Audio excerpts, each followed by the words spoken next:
I'd take 30 pills first thing in the morning, says 23-year-old Mahmoud, as many as 150 by the end of the day. He's one of dozens seeking help at the only drug rehabilitation center in Syria's rebel-controlled Idlib Province, the Save a Soul Hospital for Mental Illnesses. The war has left hundreds of thousands dead, millions exiled and displaced, and rampant drug abuse has taken an invisible long-term toll. 29-year-old Mohammed was a rebel fighter. A doctor prescribed painkillers after he was wounded. Tramadol, says Mohammed, and he told me only to take it when I was really in pain. I needed it a lot, so I took a lot. I became addicted. I couldn't live without it. For 2 years I took the pills. Tramadol, an opioid, is cheap and easily available over the counter in Syria. Before I couldn't sleep, recalls Mohammed. I couldn't eat. I was always vomiting, always nervous, always shaking. After spending weeks in the clinic, he says he's much better. What will he do when he gets out? I want to return, God willing, to fighting, he says.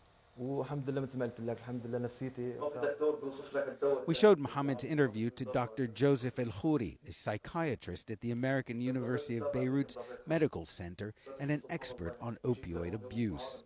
The chances of him falling again into some form of dependence is easily above 50%, even with support.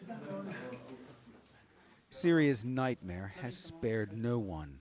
The doctor who runs the clinic, who asked that his name not be revealed and his face be blurred for fear of reprisals, says people of all ages are falling prey to addiction.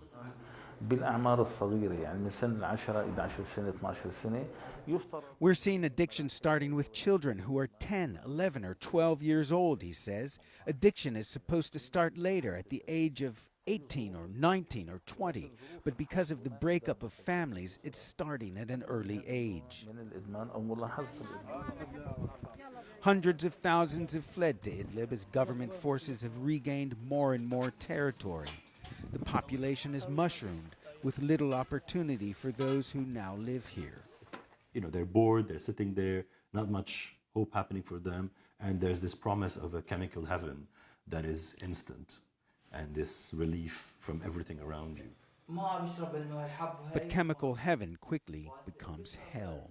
Since becoming an addict 4 years ago, Mahmoud has struggled with the demons in his head.